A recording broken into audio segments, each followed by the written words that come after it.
پیدائش کی کتاب اس کا 7واں باب اس کی 7ویں آیت سے لے کر اس کی 14ویں آیت کے آخر تک خداوند کے کلام میں لکھا ہے،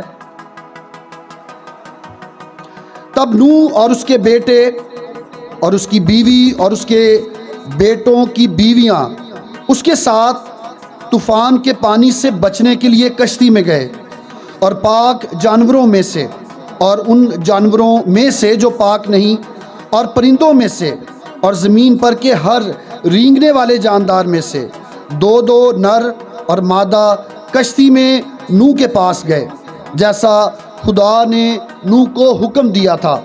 اور 7 دن کے بعد ایسا ہوا کہ طوفان کا پانی زمین پر آ گیا، اور نوح کی عمر کا 600واں سال تھا کہ اس کے دوسرے مہینے کی ٹھیک 17ویں تاریخ کو بڑے سمندر کے سب سوتے پھوٹ نکلے اور آسمان کی کھڑکیاں کھل گئیں، اور 40 دن اور 40 رات زمین پر بارش ہوتی رہی۔ اسی روز نوح اور نوح کے بیٹے سم اور حام اور یافت اور نوح کی بیوی اور اس کے بیٹوں کی 3 بیویاں اور ہر قسم کا جانور اور ہر قسم کا چوپایا اور ہر قسم کا زمین پر کا رینگنے والا جاندار اور ہر قسم کا پرندہ اور ہر قسم کی چڑیا، یہ سب کشتی میں داخل ہوئے۔ خداوند کے پاک کلام کا پڑھا اور سنا جانا ہم سبوں کے لیے برکت کا باعث ٹھہرے، آمین۔ میرے عزیزو، آج ہم نوح کی زندگی کے متعلق یعنی اس کے کردار کے متعلق جانتے ہوئے آگے بڑھیں گے۔ چوتھی بات جس پر آج ہم غور کریں گے نوح کے بارے میں، وہ یہ ہے کہ نوح راست بازی کا پرچار کرنے والا تھا۔ نوح کیا تھا؟ راست بازی کا پرچار کرنے والا، جس کو ہم انگریزی میں کہتے ہیں پریچنگ کرنے والا تھا۔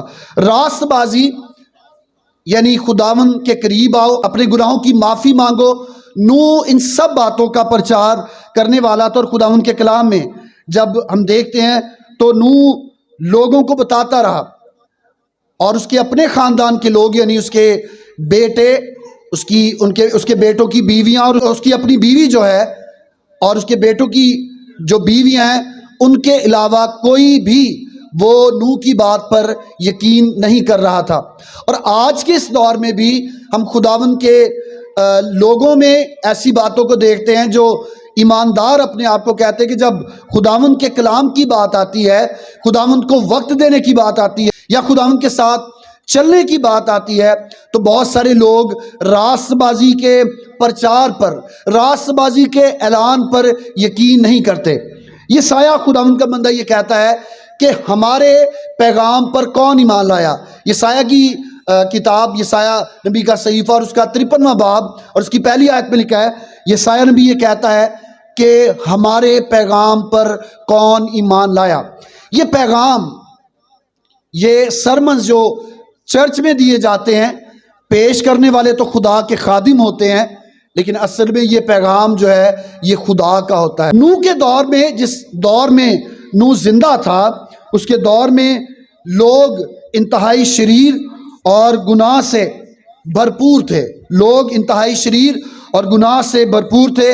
ایسی بہت ساری مثالیں بائبل سے ہٹ کر لوگ بتاتے کہ نوح جب کشتی بنا رہا تھا تو لوگ اسے کیسے تنگ کیا کرتے تھے، لوگ اسے کیسے پریشان کرتے تھے، یہاں تک کہ لوگ اس کا مذاق اڑاتے تھے کہ یہاں پر نہ تو پانی ہے، نہ آسمان سے بارش ہو رہی ہے، سمندر بھی یہاں سے میلوں دور ہے، لیکن یہ کشتی کیوں تیار کی جا رہی ہے؟ نوح نے لوگوں کی باتوں کا خیال نہیں کیا، بلکہ وہ راست بازی کا پرچار، اس بات کو بتانا کہ خداوند اس زمین پر اپنا قہر نازل کرنے والا ہے۔ نوح اس بات سے باز نہیں آیا، بلکہ وہ راست بازی کا مبلغ بن گیا، وہ راست بازی کا پرچار کرنے والا پریچر بن گیا، اور وہ اس کام کو کرتے ہوئے انتہائی دکھ اور اذیت میں مبتلا تھا۔ جب لوگوں نے اسے دیکھا تو اس نے لوگوں کو تبدیل کرنے کے لیے اپنا نیک احتجاج جاری رکھا۔ نوح نے لوگوں کو تبدیل کرنے کے لیے اپنا نیک احتجاج جاری رکھا، اور ایک لحاظ سے اگر ہم نوح کی زندگی پر یا اس کے راست باز پرچار پر غور کریں تو یہ ہمیں کسی جگہ پر ناکام نظر آتی ہے، کیونکہ اس کی پریچنگ کے باعث، اس کے پرچار کے باعث اس کے خاندان کے علاوہ کوئی نہیں بچا۔ خداوند کے کلام میں سے دوسرا پترس اس کا 3 باب 8ویں اور 9ویں آیت، اے عزیزو یہ خاص بات تم پر پوشیدہ نہ رہے کہ خداوند کے نزدیک ایک دن 1000 برس کے برابر ہے۔ ایک دن کس کے برابر ہے؟ اور 1000 برس ایک دن کے برابر ہے۔ خداوند اپنے وعدے میں دیر نہیں کرتا جیسے ہی دیر بعض لوگ سمجھتے ہیں، بلکہ تمہارے بارے میں تحمل کرتا ہے۔ اور بڑی مشہور آیت ہے، لکھا ہے اسی لیے کہ کسی کی ہلاکت نہیں چاہتا بلکہ یہ چاہتا ہے کہ سب کی توبہ تک نوبت پہنچے۔ خداوند یہ چاہتا ہے کہ سب کی توبہ تک نوبت پہنچے۔ کیوں نوح راست بازی کا پرچار کر رہا تھا؟ خدا کو پہلے سے ہی پتا تھا کہ نوح، اس کا خاندان وہی بچے گا، لیکن خدا نے نوح کو جو حکمت اور دانائی دی وہ پرچار کرتا تھا۔ اور شاید اس دور میں بھی لوگ یہ کہتے ہوں جیسے آج کہتے ہیں، چلے جائیں گے خدا کے پاس، خداوند کے گھر میں چلے جائیں گے، ابھی بڑا وقت ہے، اگلے اتوار چلے جائیں گے، اگلے اتوار وقت دے دیں گے۔ کلام میں لکھا کہ جب طوفان آیا تو طوفان نے کسی کو بھی موقع نہیں دیا۔ اور ایسے ہی اس دنیا میں بہت جلد ایک وقت آنے والا ہے۔ ابھی تو خدا تحمل کر کے ٹھہرا ہے، اور نوح کے ان برسوں میں بھی خداوند تحمل کر کے ٹھہرا تھا۔ اور اگر ہم آگے کی آیات پڑھیں تو پطرس کے اس خط میں 3 باب، دوسرا پطرس 3 باب میں، اور اس کی آگے کی جو آیات ہم پڑھیں اس میں بھی ہمیں ذکر ملتا ہے کہ ایک دن ایسا آئے گا کہ اجرام فلک جو ہے وہ حرارت کی شدت سے پگھل جائیں گے، سب کے کام جل جائیں گے، اور ہر طرح کی جو چیزیں دنیا میں ختم ہو جائیں گی۔ آج ہم اپنی دنیاوی چیزوں کے لیے، دنیاوی رشتوں کے لیے بڑی کوشش کرتے ہیں، اور کئی دفعہ ہم خداوند کو چھوڑ جاتے ہیں۔ میں اکثر اوقات اتوار کے دن کوئی رشتہ دار گھر پر آ جائے تو میں اتوار والے دن ان کے گھر جاؤں تو میں ان کو کہتا ہوں کہ پلیز اپنے اس رشتہ دار کو بھی خداوند کے گھر میں لائیں، کیونکہ اس کو بھی نجات کی ضرورت ہے۔ اس دور میں بھی جب نوح راست بازی کا پرچار کر رہا تھا، وہ راست بازی کی باتیں بتا رہا تھا، تو لوگ اس کی بات کو مان نہیں رہے تھے۔ لیکن کلام میں تفصیل کے ساتھ لکھا ہے، اور جو پیدائش کی کتاب 7ویں باب کے اندر سے ہم نے جو آیات پڑھی 7ویں آیت سے 14ویں آیت، خداوند کے کلام میں وہاں پر جانوروں کا بھی، پاک اور ناپاک جانوروں کا بھی ذکر ملتا ہے، نوح کا اور اس کے خاندان کا بھی ذکر ملتا ہے۔ لیکن نوح کے خاندان یعنی اس کے بیٹوں، ان کی بیویوں، نوح کی بیوی، اس کے علاوہ کسی اور انسان کا ذکر نہیں ملتا، کیونکہ کوئی شخص جب وہ خوشخبری کو، کوئی شخص جب اس بلاوے کو جس میں ہم بلائے گئے ہیں قبول نہیں کرتا تو پھر اس کے لیے موت، ابدی موت جو ہے وہ اس کا حصہ ہے۔ میرے عزیزو، آج بھی خداوند نوح کے دور کی طرح ہمارے لیے ایسے راست بازی کے پرچار کرنے والے مبلغ، ایسے پریچرز، ایسے کلام سنانے والے فراہم کر رہا ہے کہ آ جاؤ خدا کے پاس، آ جاؤ اس سے صلح کر لو، آ جاؤ اس کے پاس اور اس کی باتوں کو قبول کر لو، آ جاؤ نجات مفت ہے۔ لیکن نوح کے دور کی طرح آج بھی لوگ وہ ان لوگوں کا مذاق اڑا رہے ہیں۔ آج شاید ہمیں خادمین جو راستی کے ساتھ، جو راسخ العقیدہ تعلیم کے مطابق کلام سناتے ہیں، ہمیں ان کا کلام سنانا، ہمیں شاید آدھے گھنٹے سے زیادہ بیٹھنا، پیغام کو سننا مشکل لگتا ہے۔ لیکن میرے عزیزو، یاد رکھیں کہ ایک ایسا وقت آنے والا ہے کہ جیسے نوح کے دور میں کشتی کا دروازہ بند ہو گیا تھا، اور اس سے پہلے کہ وہ دروازہ بند ہو جائے، ہمیں خداوند کی ان باتوں کا جس کا ذکر خدا کے خادمین کر رہے ہیں کہ ہمیں صرف رسمی یا روایتی مسیحی نہیں بننا، بلکہ ہمارا دل خدا کے ساتھ اتنا قریب ہو کہ جیسے ہی عبادت کی بات آئے، جیسے ہی خدا کے کلام کی آواز ہمارے کانوں میں پڑے، ہم سب کچھ چھوڑ چھاڑ کر خداوند کے پاس چلے جائیں۔ میرے عزیزو، موت جلد ہمیں آ دبوچے گی۔ شاید آج یہ میری زندگی کا ایک آخری پیغام ہو، شاید یہ میری اور آپ کی زندگی کی ایک آخری عبادت ہو جو ہم اس جگہ پر اٹینڈ کر رہے ہیں، اور ان لوگوں کے لیے بھی جو آج خدا سے دور ہیں ان کے لیے آخری وقت ہو۔ اس وقت میں جب نوح وہ ایک راست بازی کا مبلغ بن گیا، ایک راست بازی کو پریچ کرنے والا پریچر بن گیا، انتہائی دکھ اور اذیت میں سے گزرتا تھا۔ ایک طرف وہ کلام سناتا، لوگ اس کی بات نہیں مانتے تھے، بلکہ وہ کام کشتی بنانے کا کام جو کر رہا تھا لوگ اس کا مذاق اڑاتے تھے۔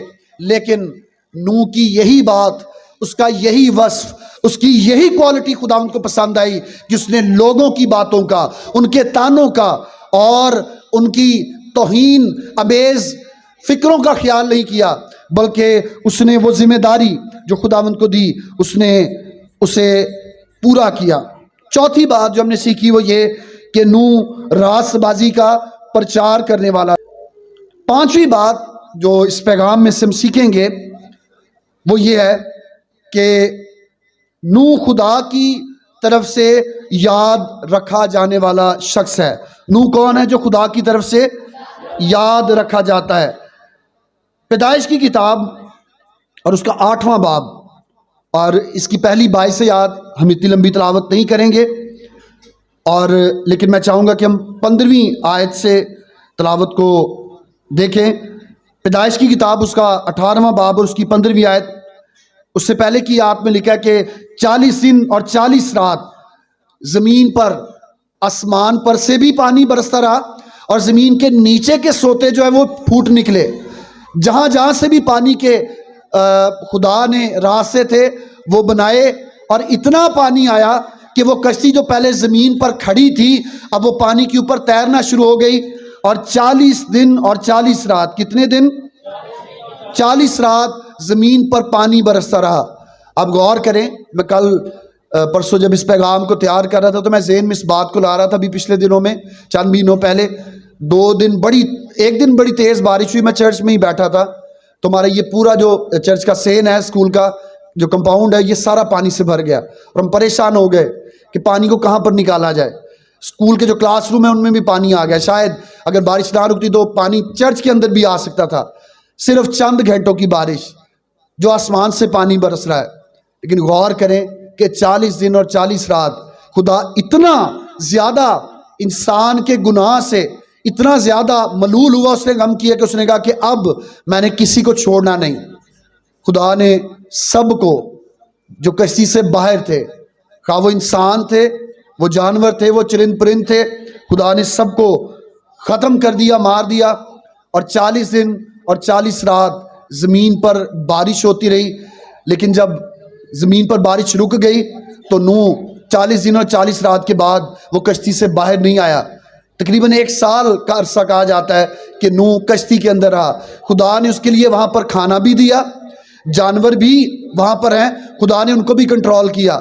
آپ غور کریں کہ بڑے بڑے ہاتھی، بڑے بڑے جانور جن سے انسان ڈرتا ہے، نوح نے کوئی پالے نہیں تھے، لیکن کلام میں جیسے ہم نے پڑھا کہ نوح نے جب کشتی بنا لی تو پرندے خود ہی، اگر آپ اس فلم کو دیکھیں جو دنیا کی پیدائش کے متعلق ہے، تو پرندے خود ہی ترتیب کے ساتھ وہ کشتی کے اندر جاتے جا رہے ہیں، اور جو باہر رہ گئے وہ سب کے سب مر گئے۔ لیکن طوفان میں ایسا نہیں کہ خدا نے کشتی کا دروازہ بند کر دیا۔ اس کے بارے میں کہا جاتا ہے کہ جو پچھلے دنوں میں جیسے 2020 میں کووڈ آیا تھا 19 جو ہے، اس کے اندر اس سے بچ کیسے سکتے کہ آپ گھر پر اکیلے ہو جائیں، اکیلے ہو کر بیٹھ جائے، باہر نہ نکلے تو آپ بچ سکتے ہیں۔ خدا نے اس جگہ پر نوح کو اور اس کے خاندان کو دنیا سے علیحدہ کر دیا۔ دنیا سے علیحدہ ہونا ہی ہمیں خدا کے قریب کر سکتا ہے۔ جب تک دنیا ہمارے اندر بسی ہے، جب تک دنیا ہمارے خاندان کے اندر ہے، جب تک دنیا اور دنیا کی باتیں کلیسیا میں آ جائیں گی، کلیسیا بچ نہیں پائے گی۔ کلیسیا کو دنیا سے علیحدہ ہونا پڑے گا، اور ایسا نہیں کہ جب ہم دنیا سے علیحدہ ہو جاتے ہیں، علیحدہ ہو کر بیٹھ جاتے ہیں تو خدا ہمیں بھول جاتا ہے، نہیں، بلکہ 15ویں آیت پیدائش کی کتاب 8واں باب اس کی 15ویں آیت میں لکھا ہے، تب خدا نے نوح سے کہا کشتی سے باہر نکلا۔ کیا کر؟ کشتی سے تو اور تیرے ساتھ تیری بیوی اور تیرے بیٹے اور تیرے بیٹوں کی بیویاں اور ان جانداروں کی کو بھی باہر نکالا جو تیرے ساتھ ہیں، کیا پرندے، کیا چپائے، کیا زمین کے رینگنے والے جاندار، تاکہ وہ زمین پر کثرت سے بچے دیں اور بارور ہوں اور زمین پر بڑھ جائیں اور لکھا ہے کہ تب نوح اپنی بیوی، اپنے بیٹوں اور اپنے بیٹوں کی بیویوں کے ساتھ باہر نکلا۔ نوح کیا ہوا؟ باہر نکلا۔ سیلاب نے زمین پر موجود ہر انسان اور جانور کو بہا لیا تھا، ماں سوائے نوح اور اس کے خاندان کے، جنہیں خداوند نے یاد رکھا۔ یاد رکھے کہ دنیا میں ہم زبور گاتے ہیں، 91 زبور، کہ تیرے آس پاس 1000 گر جائیں گے اور تیرے داہنے ہاتھ پر 10,000، لیکن تپالی، وبا یا ایسی پریشانیاں کلام میں لکھا ہے جو اس پر ایمان رکھتے ہیں ان کے نزدیک نہیں آئے گی۔ نوح خدا کی ہدایات پر عمل کرتا تھا اس وقت میں۔ آج جو خدا کی ہدایات ہیں میرے عزیزو، وہ ہمیں خدا کے کلام میں سے ملتی ہیں۔ آج انسان مذہب کے لیے مر جائے گا، کٹ جائے گا۔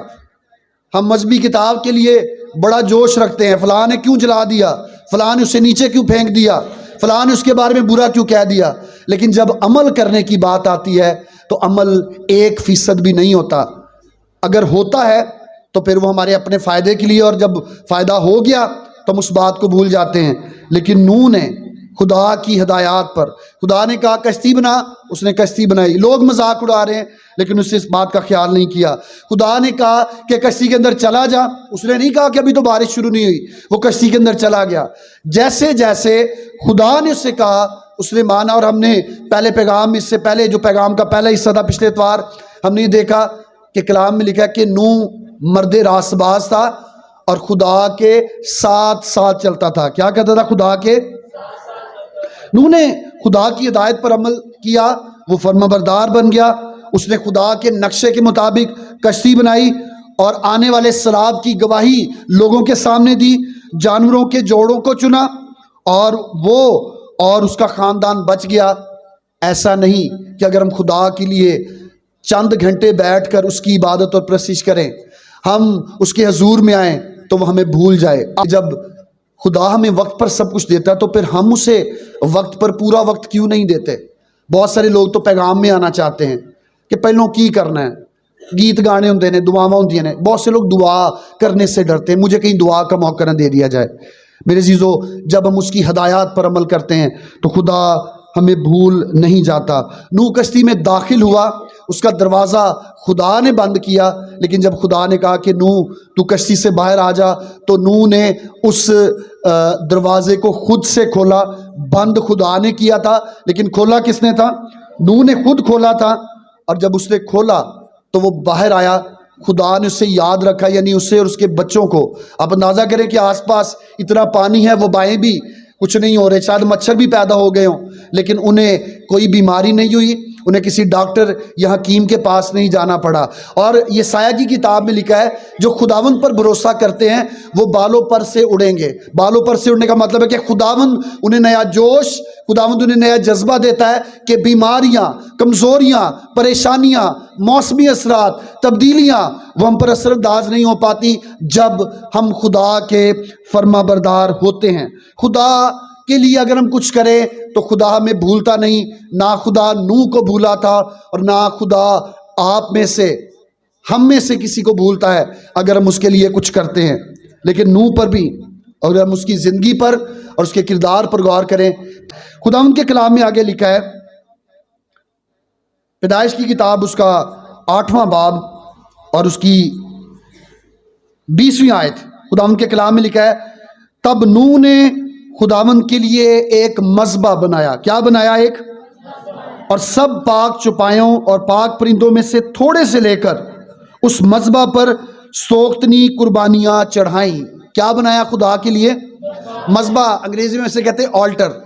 جیسے چرچ کے اندر ہم جو پلپٹ ہے، آلٹر جو ہے، اسے میں کہتے ہیں کہ یہ وہ جگہ ہے جہاں سے خدا اپنے خادم کی وسیلے ہم کلام ہوتا ہے۔ ہم اسے چرچ کے اندر روایتی طور پر یہ کہتے ہیں کہ یہ سب سے پاک جگہ۔ میں یہ سمجھتا ہوں کہ چرچ پورا ہی، جب ہم چرچ میں آتے ہیں، بلڈنگ کے اندر آتے ہیں، تو ہم اسے اس لیے پاک سمجھتے ہیں کہ ہم کہتے ہیں کہ یہاں پر خدا کی حضوری ہوتی ہے، یہاں پر عبادت کی جاتی ہے۔ اس وقت ساری عبادت گاہیں، سارے مذبے جو ایمانداروں نے بنائے تھے وہ اس طوفان کی نظر ہو گئے۔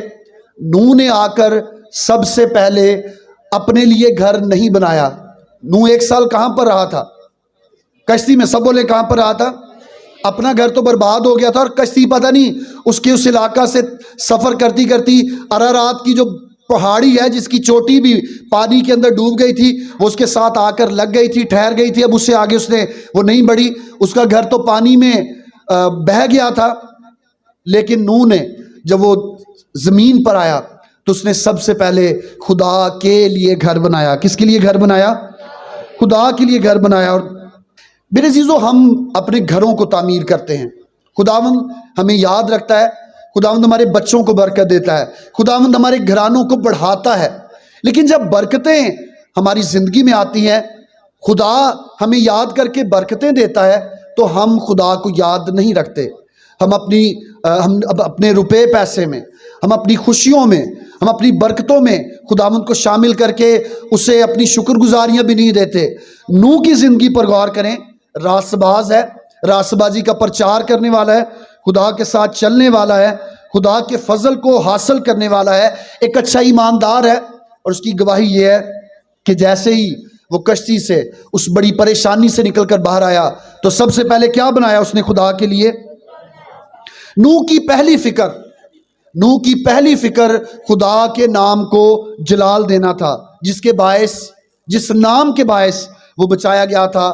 نوح نے سب سے پہلے کشتی میں سے نکل کر خدا کے نام کو جلال دیا ہو۔ خدا کے کلام میں یہی لکھا ہے، یہ نہیں لکھا کہ نوح اپنے رشتہ داروں کی لاشیں یا ان کے گھروں کو ڈھونڈنے چلا گیا ہو۔ اس کے بچوں نے یہ نہیں کہا، اس کی بچوں کی بیٹوں کی بیویوں نے یہ نہیں کہا ہمارے رشتہ دار کہاں پر گئے۔ نوح ایماندار تھا، اس نے اپنے بچوں کو، اپنے خاندان کو اکٹھا کیا اور کہا کہ آؤ خدا جس نے ہمیں بچایا، ہم اس کے نام کو جلال دیں۔ رومیو کا خط اس کا 12واں باب اور اس کی پہلی آیت خدا ان کے کلام میں جب ہم دیکھتے ہیں، پس اے بھائیو میں خدا کی رحمتیں یاد دلا کر تم سے التماس کرتا ہوں کہ اپنے بدن ایسی قربانی ہونے کے لیے نظر کرو جو زندہ اور پاک اور خدا کو پسندیدہ ہو، یہی تمہاری معقول عبادت ہے۔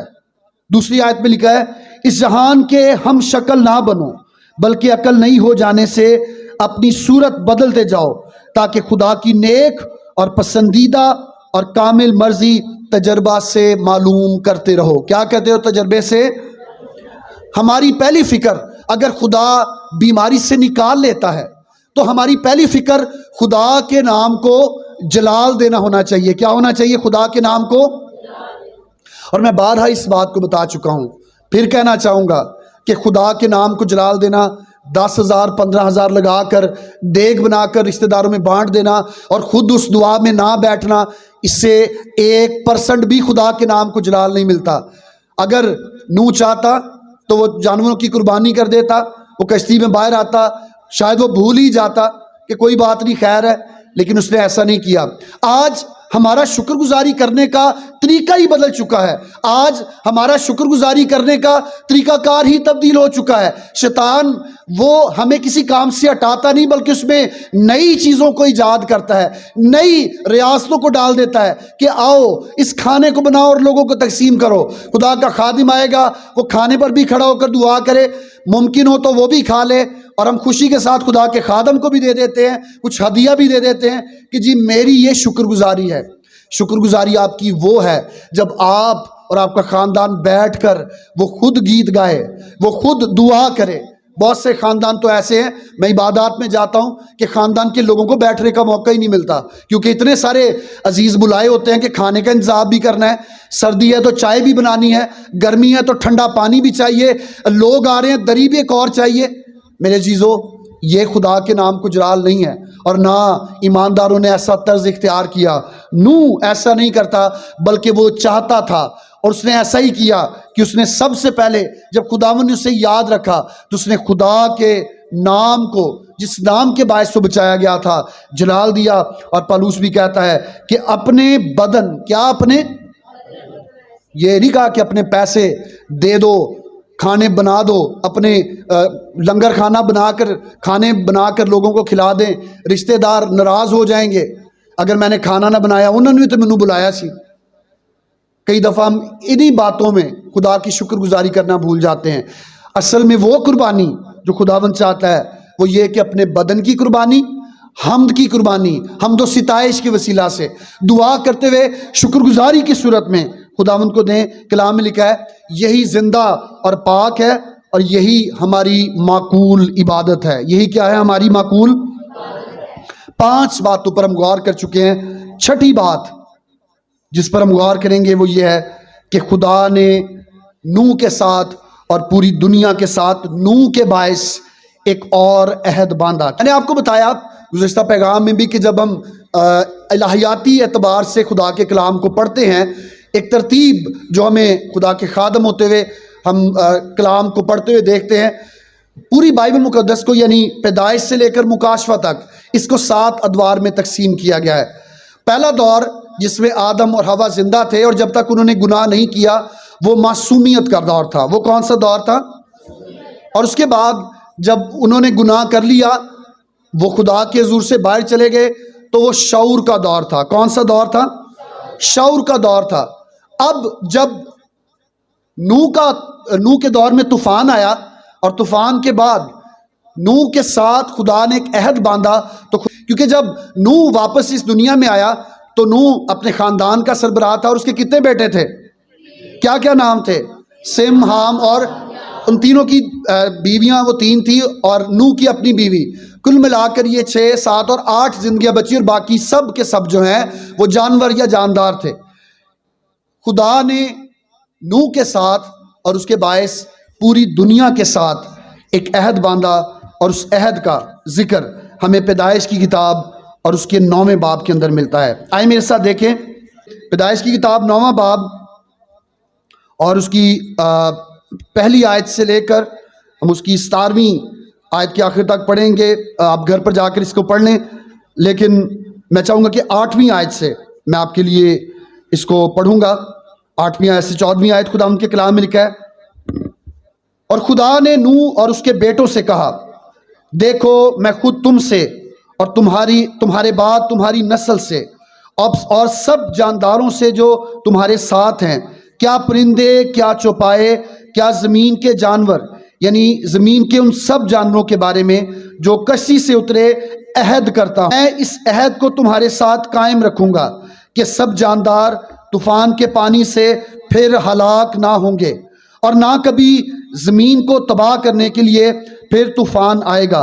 اور خدا نے کہا کہ جو عہد میں اپنے اور تمہارے درمیان اور سب جانداروں کے درمیان جو تمہارے ساتھ ہیں پشت در پشت کے لیے کرتا ہوں، اس کا نشان یہ ہے کہ میں اپنی کمان کو بادل میں رکھتا ہوں، وہ میرے اور زمین کے درمیان عہد کا نشان ہوگی۔ اور ایسا ہوگا کہ جب میں زمین پر بادل آؤں گا تو میری کمان بادل میں دکھائی دے گی، اور میں اپنے عہد کو جو میرے اور تمہارے اور ہر طرح کے جاندار کے درمیان ہے یاد کروں گا، اور تمہارے جانداروں کی ہلاکت کے لیے پانی کا طوفان پھر نہ ہوگا، اور کمان بادل میں ہوگی، اور میں اس پر نگاہ کروں گا تاکہ اس ابدی عہد کو یاد کروں جو خدا کے اور زمین کے سب طرح کے جانداروں کے درمیان ہے۔ پس خدا نے نوح سے کہا یہ اس عہد کا نشان ہے جو میں اپنے اور زمین کے کل جانداروں کے درمیان قائم کرتا ہوں۔ کیا کرتا ہوں؟ سب کے درمیان۔ اور یہ نشان قوس قزح کا 7 رنگوں کا نشان ہے۔ کس کس نے کبھی بارش کے بعد دیکھا اس نشان کو؟ میں نے بھی دیکھا، شکریہ۔ سنڈے اسکول میں ہمیں یہ کہانی سکھائی گئی، مجھے یاد ہے میری عمر 6 سال یا 7 سال ہوگی، تب سے ہمیں جو ہمارے سنڈے اسکول ٹیچر تھے انہوں نے بتایا کہ جب کبھی بھی یہ نشان نظر آئے تو اس نشان کا مطلب اگر بہت بارش ہو رہی ہے تو یہ نشان دوبارہ سے نظر آنے کا مطلب یہ ہے کہ خدا اب دوبارہ سے پانی کے ذریعے پوری دنیا کو مارے گا نہیں۔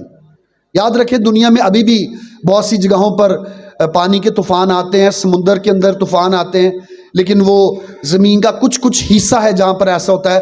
پوری دنیا جو ہے وہ پانی کے ساتھ نوح کے دور کے طوفان کے بعد دوبارہ سے تباہ نہیں ہوئی۔ میرے عزیزو، قوس قزح کا نشان سیلاب کے بعد چیزوں کے ختم ہونے، ان کے اختتام اور اس کے بعد ایک دوسرے آغاز کے بارے میں بھی ہمیں پیغام دیتا ہے کہ خدا اب بھی اپنے وعدے پر قائم ہے۔ اور ابھی ہم نے پطرس کے خاتمے سے پڑھا کہ خدا اپنے وعدے میں دیر نہیں کرتا جیسا بعض لوگ سمجھتے ہیں۔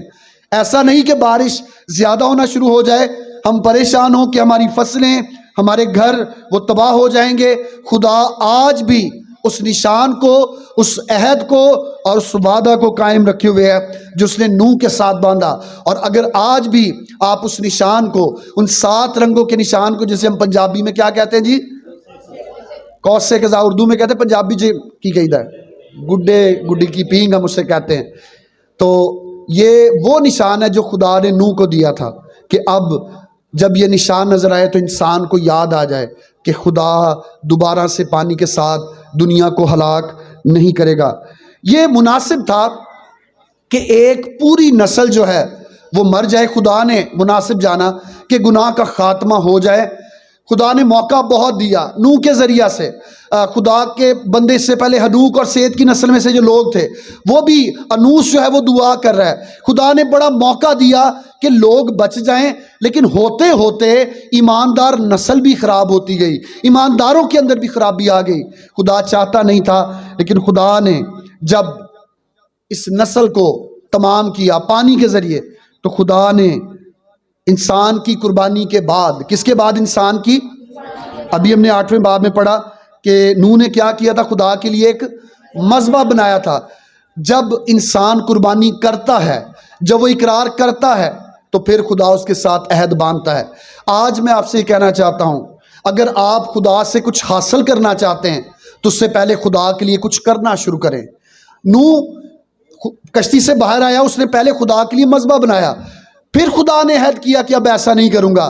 حنا، اس کے پاس اولاد کی برکت نہیں، اور وہ کیا کہتی ہے خدا سے کہ اگر تو مجھے فرزند نرینہ یعنی اولاد کی برکت دے تو میں کیا کروں گی، اسے تجھے۔ اگر خدا سے کچھ چاہتے ہیں تو خدا کے لیے کچھ کرنا شروع کریں۔ ہم خدا سے سب کچھ چاہتے ہیں لیکن اس کے لیے کچھ کرنا نہیں چاہتے۔ نوح خدا کے لیے مذبح بناتا ہے، پھر خدا اس کے ساتھ کوسے قضا کے ذریعے عہد باندھتا ہے۔ آسمان کی بادشاہی میں، خدا کی بادشاہی میں میرے عزیزو جب ہم جائیں گے تو یہ عہد جو مسیح کے وسیلہ سے ہم پر ہمارے ساتھ باندھا گیا ہے کہ جو کوئی یسوع پر ایمان لائے گا وہ ہلاک نہیں ہوگا بلکہ ہمیشہ کی کیا پائے گا؟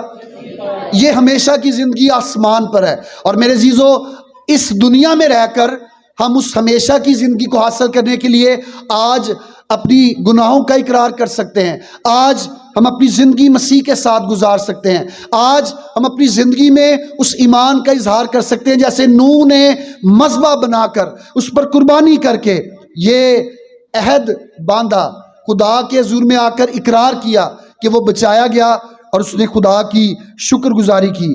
یہ خدا کا عہد جو کوسے قضا کے ذریعے ہے، یہ عہد ہمیں اس بات کو بھی بتاتا ہے کہ وہ لعنتیں، وہ پریشانیاں، وہ مری، وہ طوفان جو آیا تھا اب وہ اختتام تک پہنچ گیا ہے۔ اب خدا انسانوں کو دوبارہ سے پانی کے ساتھ نہیں مارے گا۔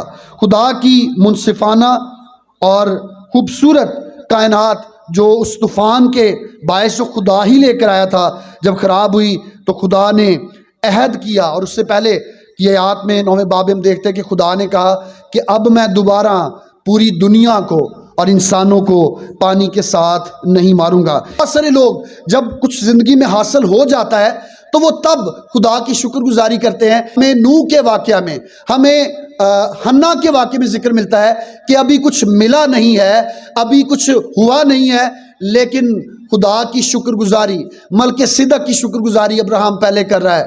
میرے عزیزو، یہ کوسے قضا کا عہد اور نوح کا اس سے پہلے خدا کے لیے مذبح بنا کر قربانی کرنا، یہ ہمیں بتاتا ہے کہ ہمیں اپنی زندگی میں ان چیزوں کے لیے جنہیں ہم حاصل کرنا چاہتے ہیں، ایمان کی حالت میں پہلے ہی خدا کی شکر گزاری ان باتوں کے لیے کرنا ہے۔ اور اسی طرح جب ہم ان 6 باتوں پر غور کرتے ہیں، ان 6 باتوں کے اندر ہمیں خداوند کے کلام میں ان سب باتوں میں یہ ذکر ملتا ہے کہ خداوند کا بندہ وہ نوح جو ہے وہ کیسا ایماندار اور راست باز ہے کہ خدا نے اس کے باعث دنیا کے ساتھ ایک نیا عہد باندھا۔ 7ویں اور آخری بات جو ہم سیکھیں گے وہ یہ ہے کہ نوح کے ساتھ برکت بھی جڑی ہے اور اس کے اندر سے لعنت بھی جاری ہو رہی ہے۔ آئیں میرے ساتھ دیکھیں پیدائش کی کتاب اس کا 9واں باب، اور یہ ہمیں بڑا سیکھنا ضروری ہے، بالخصوص والدین جو یہاں پر موجود ہیں، بچے جو یہاں پر موجود ہیں، ان کو اور ہم سبوں کو اس بات کو سیکھنا ضروری ہے۔ پیدائش کی کتاب اس کا 9واں باب، اس کی 18ویں آیت سے آپ کے لیے پڑھوں گا، 20ویں آیت سے۔ کلام میں لکھا ہے نوح کاشتکاری کرنے لگا۔ نوح کیا کرنے لگا؟ کاشتکاری کس کو کہتے ہیں؟ فصلیں بونا۔ طوفان ختم ہو گیا، دوبارہ سے زمین خشک ہوئی تو نوح کاشتکاری کرنے لگا، اور اس نے انگور کا باغ لگایا اور اس نے اس کی مے پی۔ انگور کا باغ لگایا اور انگور کی مے پی، اور اس سے نشہ آیا۔ کیا ہوا اسے؟ اور وہ اپنے ڈیرے میں برہنہ ہو گیا، یعنی اس کے کپڑے جو اس نے پہنے تھے اپنے تن پر وہ اتر گئے، کیونکہ نشے کی حالت میں وہ چلا گیا۔ اور کنعان کے باپ حام نے اپنے باپ کو برہنہ دیکھا، بیٹے نے اپنے باپ کو ننگا یا برہنہ دیکھا، اور دونوں بھائیوں کو باہر آ کر خبر دی۔ تب سم اور یافت نے ایک کپڑا لیا اور اسے اپنے کندھوں پر دھرا، اور پیچھے کو الٹے پیر، یعنی ایسے پیچھے گئے ہیں، باپ پیچھے ہے، باپ کو دیکھ نہیں رہے، ایک نے اس کندھے پر رکھا، دوسرے کندھے پر رکھا، اور الٹے پھر کر انہوں نے ایسے باپ پیچھے لیٹا تھا بغیر دیکھے باپ کے اوپر اس کپڑے کو ڈال دیا۔ اور لکھا کہ جب نوح اپنی مے کے نشے سے ہوش میں آیا تو جو اس کے چھوٹے بیٹے نے اس کے ساتھ کیا تھا اس سے معلوم ہوا۔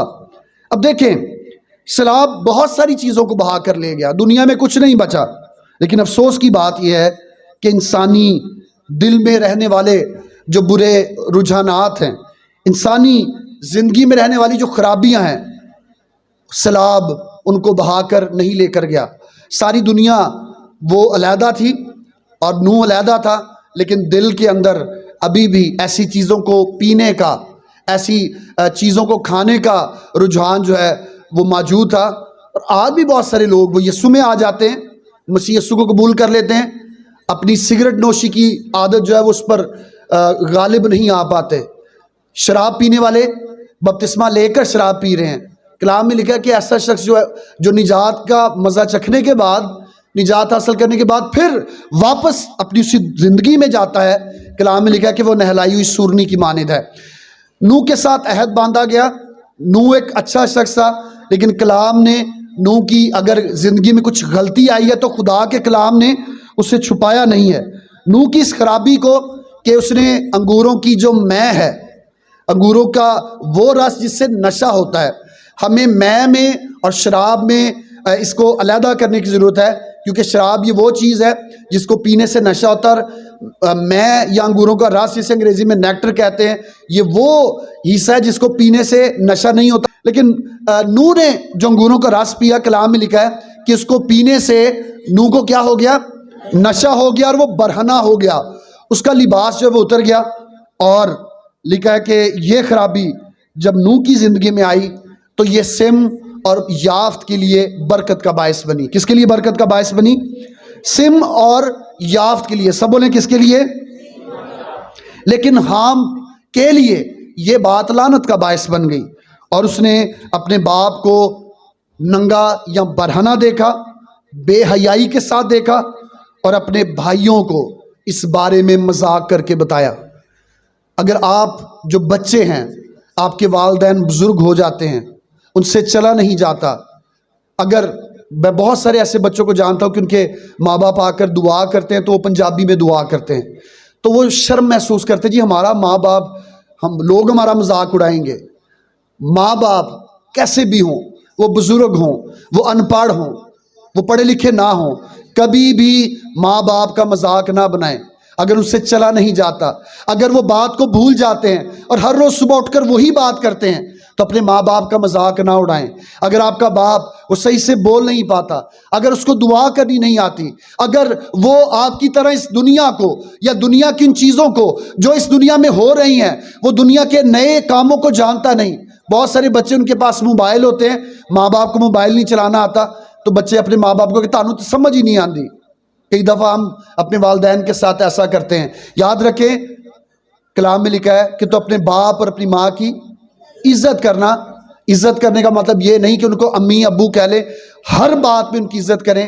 یہاں پر حام نے اپنے باپ کو برہنہ دیکھا، بے حیائی سے دیکھا، اور اپنے بھائیوں کے ساتھ جا کر اس کا مذاق اڑایا۔ اور کلام میں لکھا ہے کہ جب نوح اس کا نشہ اتر گیا اور اس کو پتہ چلا کہ اس طرح اس کے دو بیٹوں نے سم اور یافت نے اس کو ڈھانپا، اسے دیکھا نہیں، کنعان نے ایسا کیا، تو لکھا ہے کہ وہیں سے لعنتوں اور برکتوں کا سلسلہ شروع ہو گیا۔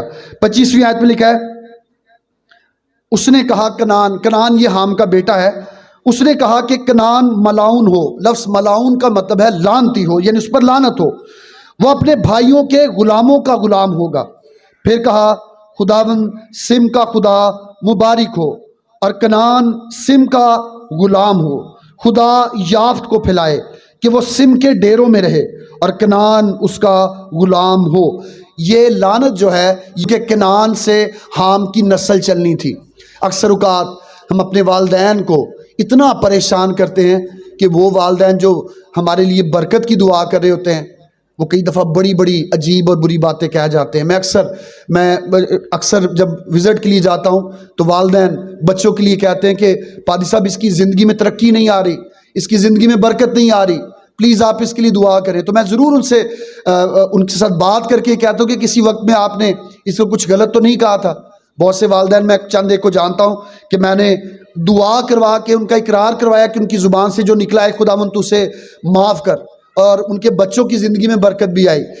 بچوں کو یہ چاہیے کہ اپنے والدین کو ہر حال میں ان کی عزت کریں۔ وہ بزرگ ہیں، وہ ان پڑھ ہیں، شاید دنیا کے حساب سے انہیں کچھ پتہ نہیں، لیکن آپ کا یہ فرض ہے، میرا یہ فرض ہے کہ ہم اپنے والدین کی عزت کریں، کیونکہ جو کچھ والدین اپنی زبان سے کہتے ہیں خدا نے انہیں زندگی کی نعمت کا مختار بنایا ہے۔ خدا ان کا کلام بیان کرتا ہے یہاں پر حام اور اس کے نسل کے لیے خدا کے بندہ نوح نے کہا کہ کنعان اپنے بھائیوں کے غلاموں کا، کن کے؟ اپنے بھائیوں کے، صرف یہ نہیں کہ بھائیوں کا غلام ہو بلکہ جو ان کے غلام ہے وہ ان کا بھی غلام ہو۔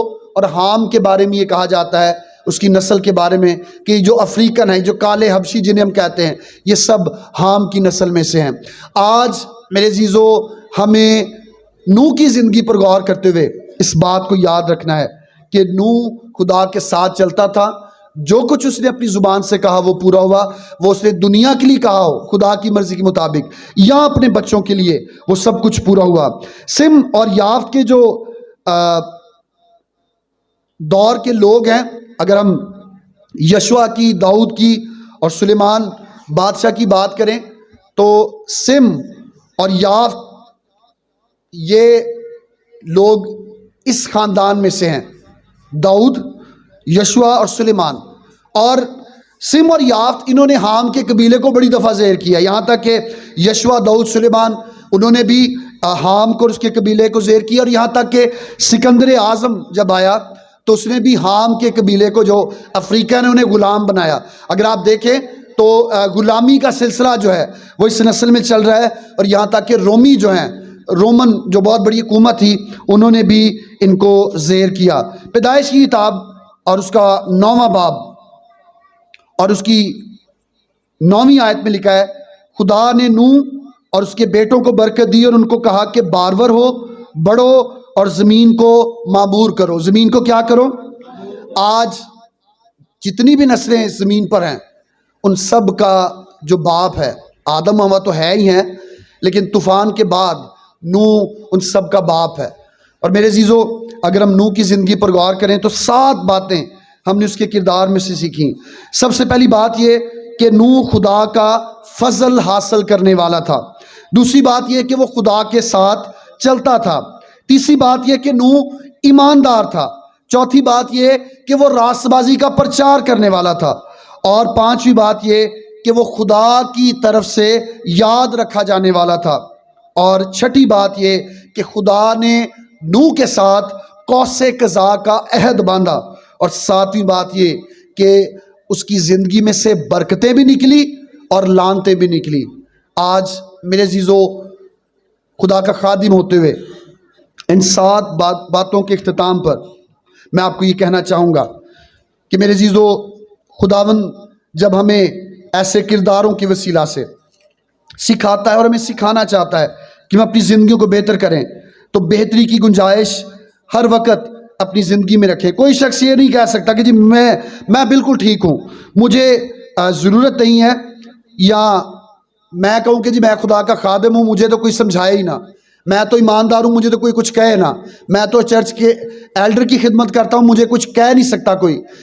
ہمیشہ ہمارے اندر بہتری کی گنجائش رہتی ہے، اور خدا کے کلام میں ایسے کردار وہ ہمیں دعوت دیتے ہیں کہ ہم ان جیسے ہو کر مسیح کے اور زیادہ قریب ہو جائیں۔